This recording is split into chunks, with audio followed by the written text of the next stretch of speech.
The Accunet Mortgage and Realty Show is sponsored by Accunet Mortgage, an equal housing lender, NMLS ID 255368, and Accunet Realty Advisors, which is a separate company from but still affiliated with Accunet Mortgage. Putting a roof over your head without the headache.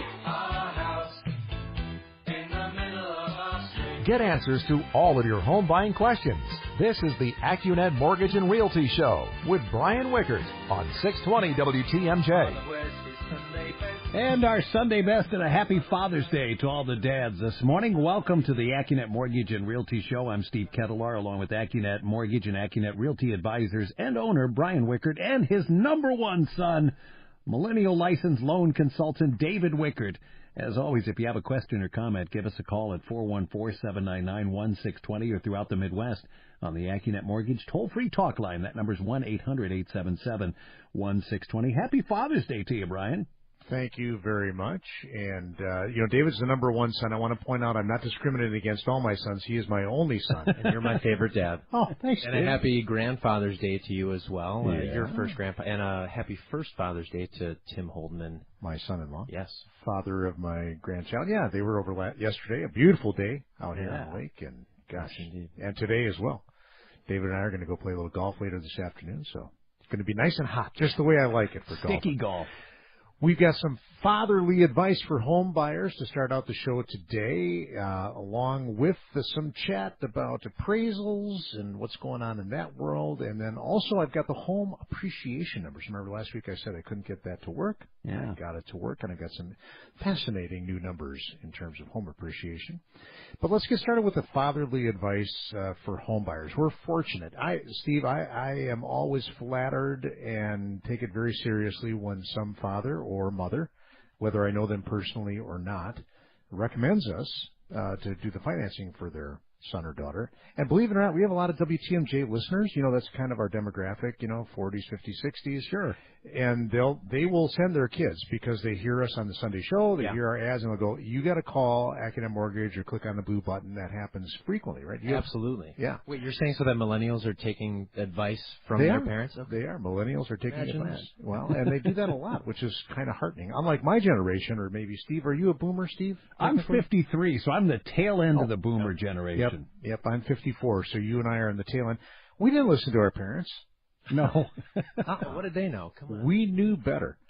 Okay, so here are my top tips that I give to, when I have the opportunity to talk to people. David, maybe you want to give these tips too, or maybe you already do. Yes. All right, so if a couple is buying and they're not married, which, David, was only about 8% of home buyers? Or something like that from a couple of weeks ago. Yeah. Remember, it was married couple was number one segment, about 45%. Yep. And then it was single 50, women. 54, over half. I'm sorry, 54%. And then it was single women. Yes. And then it was unmarried couples, and then single men was the bottom. That. Yeah. Right. So this happens a lot. So you have unmarried couples buying homes together. I recommend take a few minutes, even if you just do this yourself, and put together a short written agreement about what happens. I'm going to say if one of you dies. Okay. What I really mean is if you break up. Yeah. But we're going to count this in terms of that, because that's very unromantic. Yes. Yeah, what if you guys split up? Let's say it's in case one of you dies, and decide on a few things about the property. For example, let's talk about the down payment. Maybe one person brought all the down payment to the party. Sure. Maybe it came from a gift from one of the people's parents. Well, what happens to that down payment money if one of you, dies? What about the equity accumulation from the time you bought the house to the time of that event of you not wanting to own the home anymore together? Yes. Another thing, if a person does really die, are you taking title as tenants in common, which means that if the guy dies, his half interest goes to his heirs. Oh. Okay. Not to the co-owner. The co-owner. That's called joint tenants with rights of survivorship. Okay, which means when I croak, it goes to whoever the other owner is. Okay. My interest. That sounds like a big decision.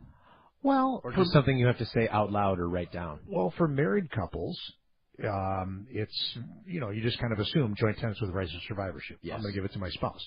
For second marriages, like when my mom remarried, yes, after my dad passed away, that's when people think, oh, yeah, wait a minute. Do I want my half interest to go to my new spouse or to my children? Yeah. Okay. So that's thing number one. That's So a lot of legal. That sounds important. It's legal, and nobody does it. Yeah. And then what the problem is then when couples do break up, there's no mechanism for unwinding the transaction. It's messy and expensive. Well, or it's just not simple. It's not simple because it's really a standoff. At least in a divorce, you have a court who's going to force the issue and make it happen. Yeah. When you're not married, it's literally, I've seen this drag out for years between unmarried couples. Okay, second thing, and then we're going to take a quick break after this. Don't buy a starter home or condo if you can afford that bigger home right now. David talked about this. Yeah, we talked about this last week. Exactly. Get that house now. Why? Rates are ridiculously low. 3.52% APR on a 30-year fixed rate. Yes. Home prices are going up. We're going to talk about that later in the show. Buy as much home as you can right now. Yes. Because it's the cheapest homes will ever be. You'll thank yourself in 5 or 10 years. Exactly. All right, we got our first two down. I got a few more to go after we come back from this break. Fatherly tips on this Father's Day for home buyers. And if you have a question, you can call us at 414-799-1620 or throughout the Midwest on the Accunet Mortgage toll-free talk line. That number is 1-800-877-1620. Don't just find a house. Find your home. Here's more of the Accunet Mortgage and Realty Show with Brian Wickert on 620 WTMJ. Well, the big gig is less than 2 weeks away. Plan a trip to Summerfest on us. Tune into Wisconsin's Morning News, Charlie Sykes, Jeff Wagner, Wisconsin's Afternoon News, and Sports Central all this week, as we'll be giving away family 4-packs of Summerfest tickets every single day on the home of Summerfest, 620 WTMJ. Brian Wickert with us and David Wickert with us on this Sunday morning. Talking about our fatherly tips for home buyers. And the next one is don't be afraid to put less than 20% down. You still have young people who think, I got to get 20% down because I don't want to pay that evil private mortgage insurance, PMI. And, David, you do this all the time. Yeah, we do two things. One is we try to do a break even of, okay, when does it make sense for you to do monthly PMI or avoid monthly PMI? And you'd be amazed the number of years it takes before that makes sense. What, David? We can do loans with no monthly PMI, no monthly even PMI. If you don't have 20% down? It's true. I was doing a loan this week, 5% down, great credit, 3.75%, APR 3.76 on a 30-year fix with no monthly PMI. Wow. And but here's I think the more important thing. I had a buddy, Willie, closed on a loan this week. And he asked me straight up, David, 5%, 10% down, what makes the most sense? And the interesting thing is that let's say this was a $266,000 purchase. So, we're talking about several $1,000s, and the difference in the payment was only $62 a month. Okay, well, you are playing right into my next thing, which is keep some money in reserve. Absolutely. All right, so, don't blow your wad as a first-time home buyer, or maybe even a multiple-time home buyer. Yeah. You don't have to roll all your equity forward. Because what is more worth it, a $61 difference in payment or keeping $13,000 in your pocket? Correct. Because, what you don't want to have is one bump in the road. Your furnace goes out, your air conditioner, cause a financial crisis. All right, so keep some money in the bank, and David just, revealed, all right, the difference was very little. Well, and I think as our colleague John Vels likes to say, there are two down payments when you buy a house. The first is the financial one to get in the home, and then there's all the stuff you might want to buy once you get into the house, maybe like a new couch or blinds or a lawnmower. And so you got to have money left over in order to get those things that make it a house. And, we talked a couple of weeks ago at how much credit card debt there is out there. I think a lot of people run up their credit cards, and now you're paying 12, 14, 16% interest, something like that. Absolutely, yeah. And my last thing is, if you're paying $1,000 a month in rent right now and haven't been saving any money for a down payment, and now your new house payment's going to be $1,600, why don't you practice making a $1,600 payment? Oh, what I mean by that is $1,000 to your landlord and stick $600 in your savings account. Yeah. Because I'm always amazed at okay, you have how much in savings? $5. remember, because we can do zero down on the WIDA program. Correct. Where we give the person a first mortgage equal to 97% of the purchase price and then a second mortgage equal to 3% of the purchase price. So they can literally buy with zero down. Yes. And you can have the seller pay for the closing costs. So, literally you can come to closing with a lint in your pockets. Yes. But is that really a good idea?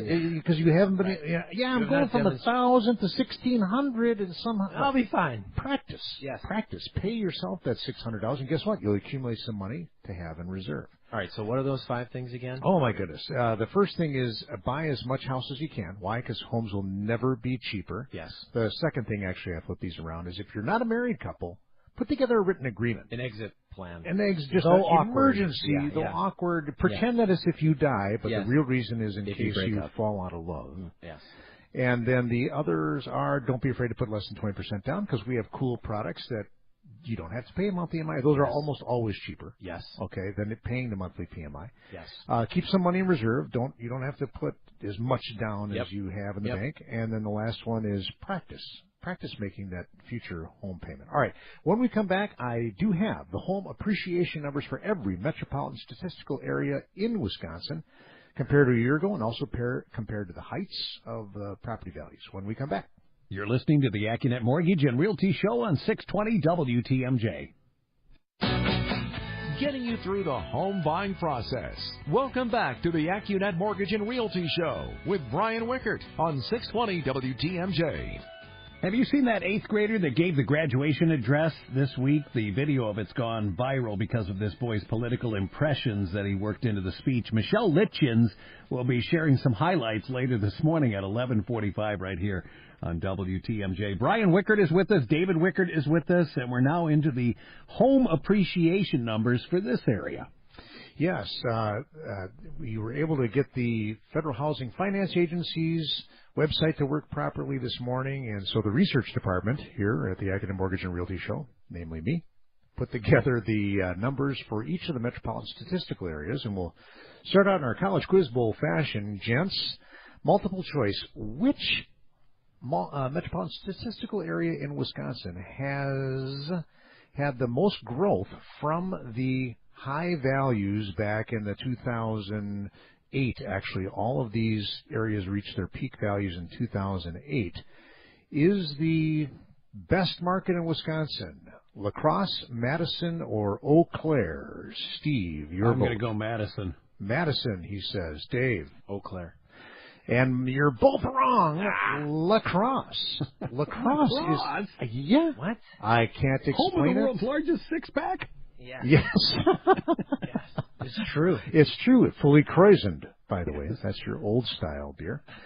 And home values compared to the peak are up 8.9% in La Crosse, Wisconsin. So if you bought a $200,000 home back in 2008, it is now worth $217,800. Wow. Okay. Yeah, leading the state.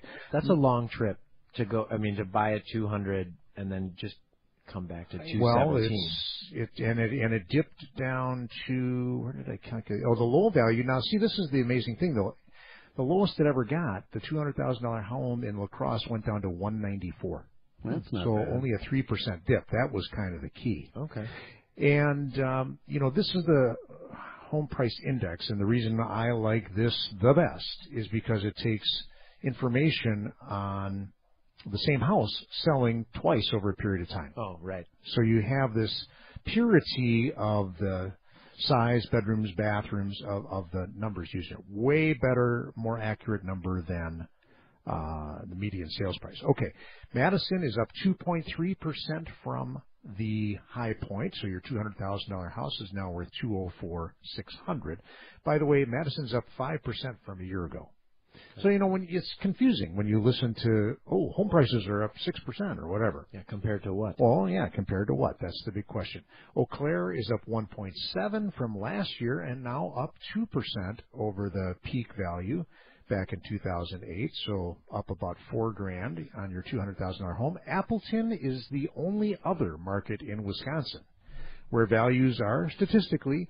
And remember, this is Fannie Mae and Freddie Mac pulling data from all the appraisals they get. This is the all transaction index. They are up 1.2% from the peak and 2.6% from a year ago. The other markets in order are Duluth Superior, now within just $1,300 of all-time peak values. Wausau. So are you noticing it here? Yeah, we're missing a large city. Yeah, we're missing a large city. We'll get to that. Okay. Well, Wausau is up 5.1% from a year ago, only 1% below peak values. Green Bay up 3.3% from a year ago, but still 3.6% below peak values. So they would be at about 194. Well, yeah, 193. 193 compared to that $200,000 at the peak. Oshkosh, Neenah up 2%. They are still off from a year ago. Again, we're still missing that large city. Oh, yeah, we're getting there. Okay. 5% under peak value. Yeah. Fond du Lac up 1% from a year ago, still 5.4 below peak. Janesville, Beloit, actually the biggest year over year. Oh, nope, they're second place for year over year, up 5.8%, but still 7% below the peak value. Okay. Milwaukee, that's the four-county Milwaukee metropolitan area, up 3.6% from a year ago, but still 7.6% below peak. Okay. So that means the $200,000 home back in 2007, actually Milwaukee peaked earlier, is now worth $185. So getting close. Yeah. Well, that's better, because the last time I did these numbers, we were still 11% below peak value, so we're making progress. Yeah. I was surprised at this. Minneapolis-St. Paul, even though they're up 5.1%, still 10% below peaks. Racine is the winner on a state-by-state state contest basis, up 6.7% from a year ago, but still 14% below peak values. Now for the real losers, Chicago, up 3.4% from a year ago, but still 18% below peak value. So your $200,000 home is worth $164. Kenosha, why? Because they're part of the Chicago metropolitan area. Still down 18.6 from peak values. And Naples, Florida, while Naples is up 11% from a year ago, still 26% below the peak values. All right, when we come back, we're going to talk about the Federal Reserve meeting this past week, what impact that had on rates. Spoiler alert, they're down to record lows again. And then also the Brexit and some other odds and ends. You're listening to the Accunet Mortgage and Realty Show on 620 WTMJ. It's now 10:30 as we head over to the WTMJ 24-hour newsroom. Here's Colleen Boland. Thank you, Steve. Parts of the Southwest are bracing for the possibility of record heat today. Yesterday's high. Helping you find a place to call home. This is the Accunet Mortgage and Realty Show with Brian Wickert on 620 WTMJ. And David Wickert, we're into the rate roundup portion of the show. We've got Janet Yellen, the Federal Reserve meeting coming up here, and then Friday's vote of Britain, whether or not they're going to exit the European Union. That could affect things. Well, they're going to have it on Thursday, but that's okay. No, the results will come in on Thursday, Friday, whatever. Yeah, it's good. All right, so anyway, and we know that the word for that now, Brexit, is the portmanteau. Portmanteau. Okay. Like Sharknado. Right. Okay. So the Freddie Mac, that's the Freddie Mac primary market survey comes out every Thursday, and so this number is going to go lower next week because they actually do most of the data collection on Tuesday. The Federal Reserve meeting this past week was on Wednesday, and so that's why this is going to get lower. But they say 3.54% was the average 30-year fixed rate last week nationwide, but you had to pay a half a point to get it. So on a $200,000 loan, that's $1,000. That's $1,000 extra bucks. Okay. And then you know what, David? Most other lenders charge an underwriting fee. What's Accunet's underwriting fee? $0. And they charge a processing fee. What's ours? $0. They might charge a doc prep fee. Ours is $0. Oh, they also charge a flood cert fee, a tax service fee, and I don't know, another gotcha fee. And ours are $0. Right, no junk fees. This is the best test I ever took. That's right. And how did we end up the week, Dave? All right, so on a $200,000 loan with 25% equity and all the other right stuff, if you wanted the trophy rate of 3.5%, APR of 3.52, that's with regular closing costs of $1,100. But if you didn't want to pay any closing costs, we could do a 30-year fixed at 3.625% with an APR of 3.625%. But if you wanted to get down to a 15-year, and I think I'm having more and more of these conversations on the phone, getting down to the 15-year, the hilariously low 2.875% with a 2.9 APR, or 2.99% on the 15-year fixed with an APR of 2.99 with zero closing costs. Very low. That's pretty awesome. So all this spurred on by the fact that the Federal Reserve on Wednesday said, you know what?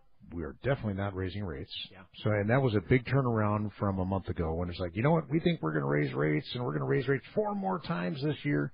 What's the forecast down now, too, David? The St. Louis Fed president just said like 1 time now, and through like 2018. Wow. But the official word was maybe we'll do 1 rate increase. Now, remember, that affects short-term interest rates here in the United States.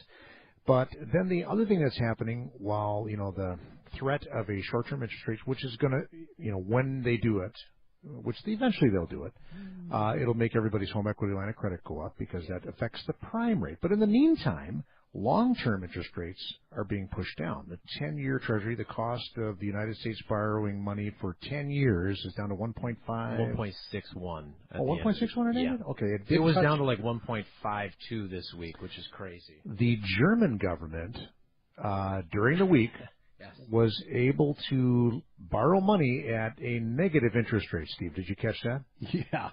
Yeah. It's crazy. So in other words, you know, I'm starting to call that it's government loan sharking because they get to charge you. I'm going to give you $100 and then I'm going to give you $99 back. Right. Eventually. Yeah. When I give you. And then what is really, I am borrowing. the government of Germany. I'm going to borrow $1 million from you, and in 10 years I will give you, you know, $999,000. It ended the week. Now they're paying 2 basis points. Oh, 0.02. Yes. Okay, and the reason why they're all freaked out over there in Europe is because Britain is threatening to leave the Eurozone. Now, remember, Britain still has their own currency and printing press called the pound or the sterling. Yes.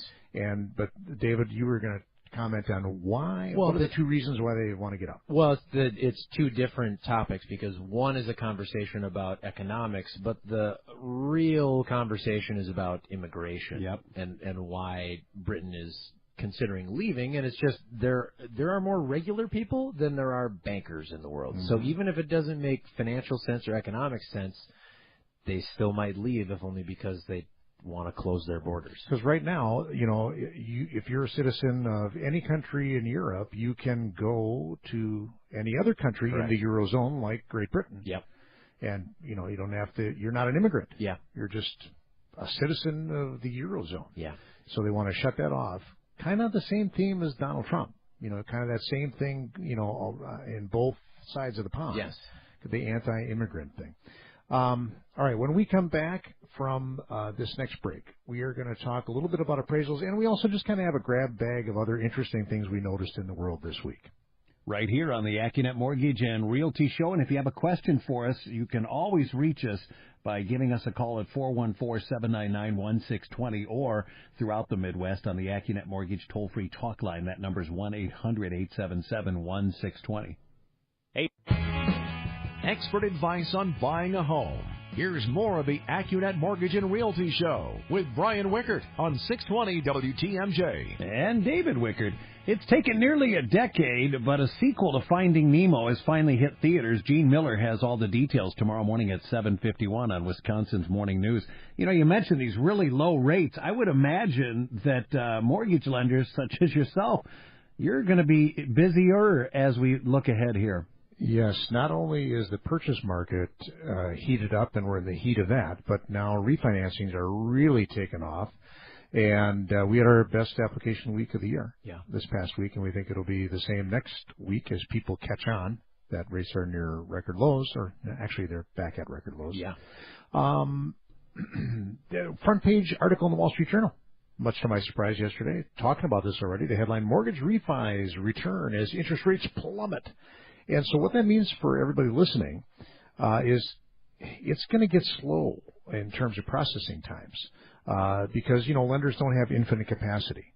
And so get to the front of the line now if you want to get it done. I remember back in 2012, the big lenders, 6 months to get a refi done. What? Yeah. 3 months, easy. You know, they were just overwhelmed. They couldn't. Now, we never got that bad. No. But Okay.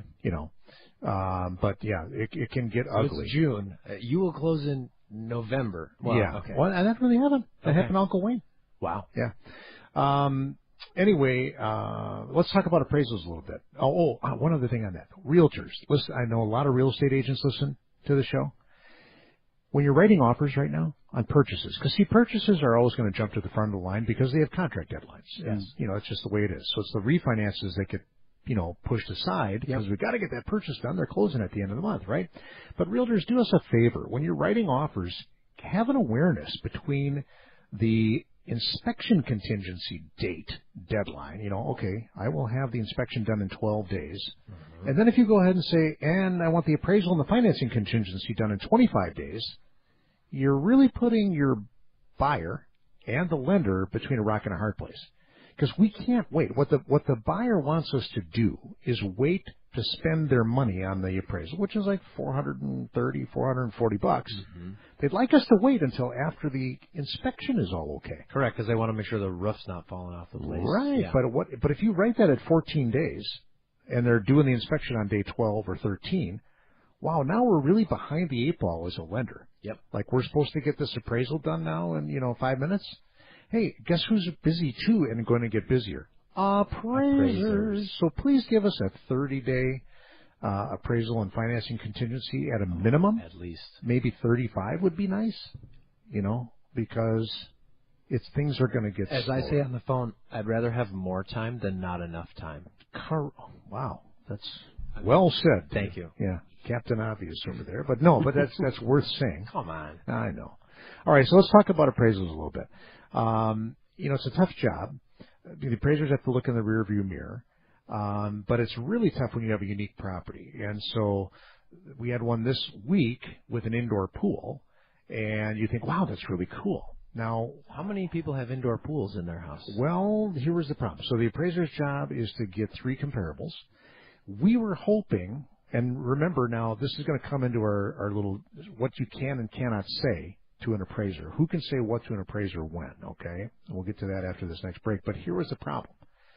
We were hoping that they gave no value to the pool because we thought there aren't going to be any comps. Well, instead, the appraiser compared our indoor pool house to 2 homes that had in-ground pools.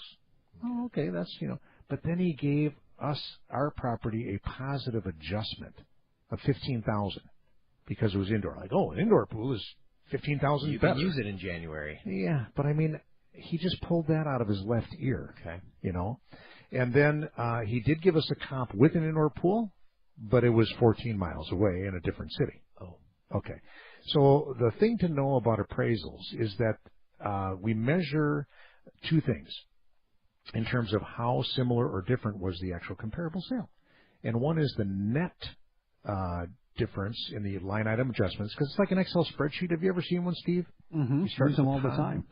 Yeah, okay. And then, square footage, age of the home. The appraiser's making little adjustments.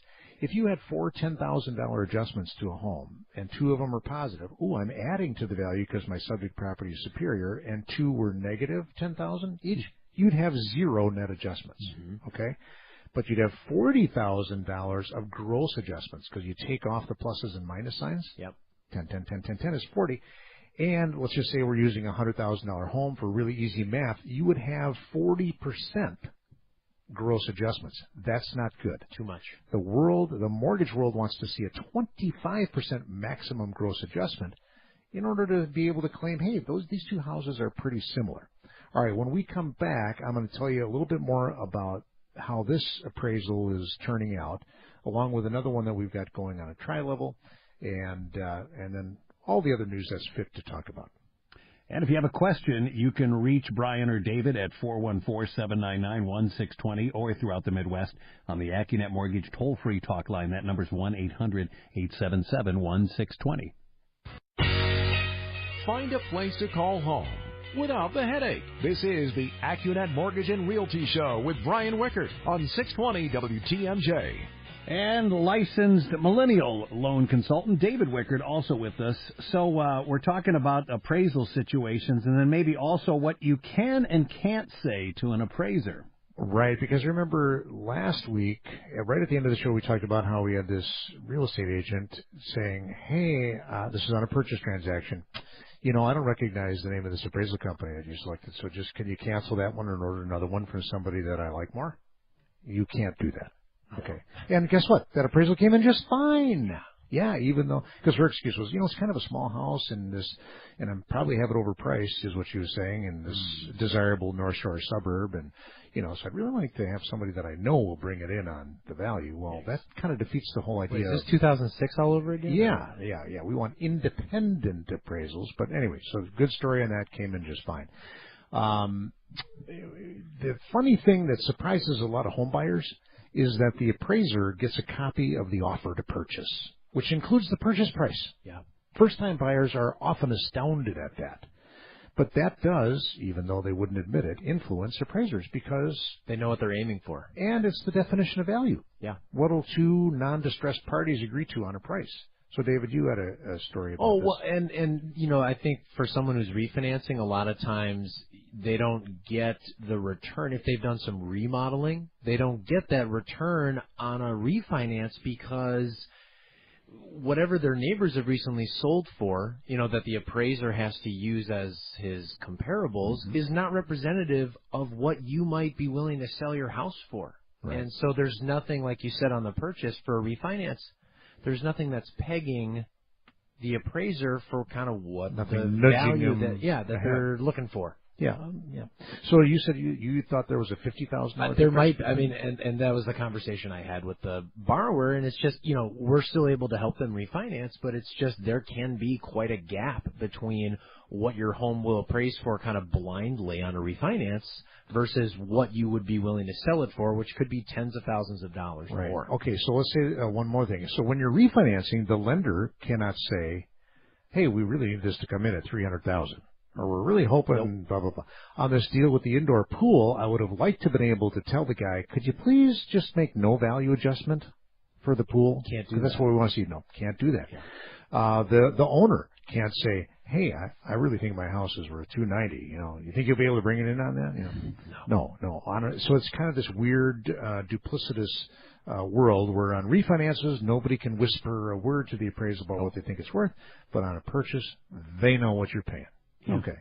Now, I had another one where so on this one with the pool, because the adjustments were all above that magic 25% marker. Yes. I had one at 30, one at 40. Oh, the other thing that we look at on appraisers is the gross living area, square footage.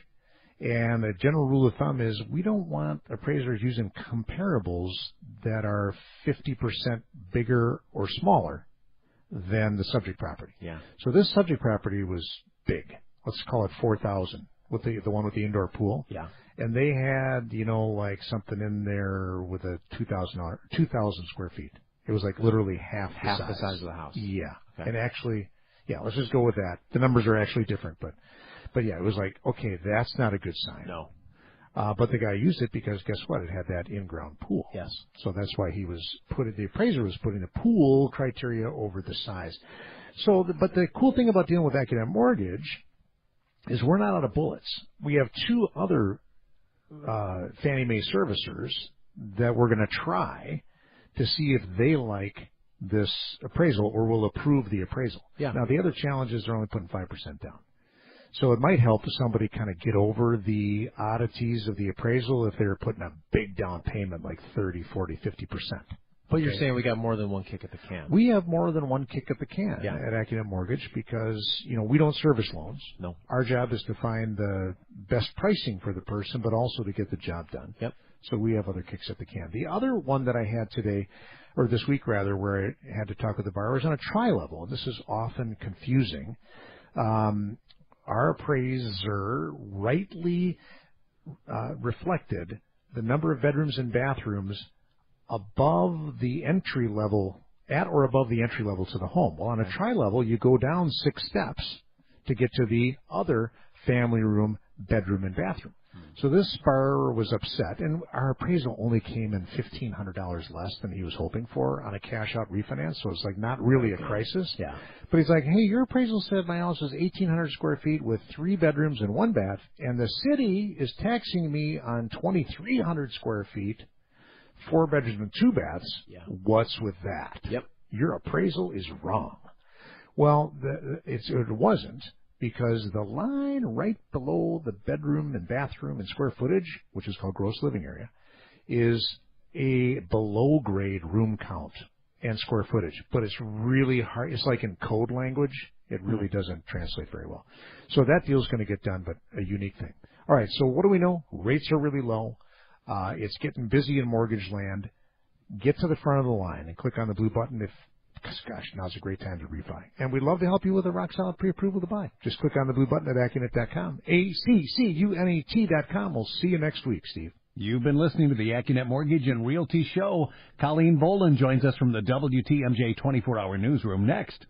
The preceding was a paid program. Advice and opinions expressed during the Accunet Mortgage and Realty Show are solely that of the hosts or guests of Accunet Mortgage and Accunet Realty Advisors, and not WTMJ Radio or Scripps Media Incorporated.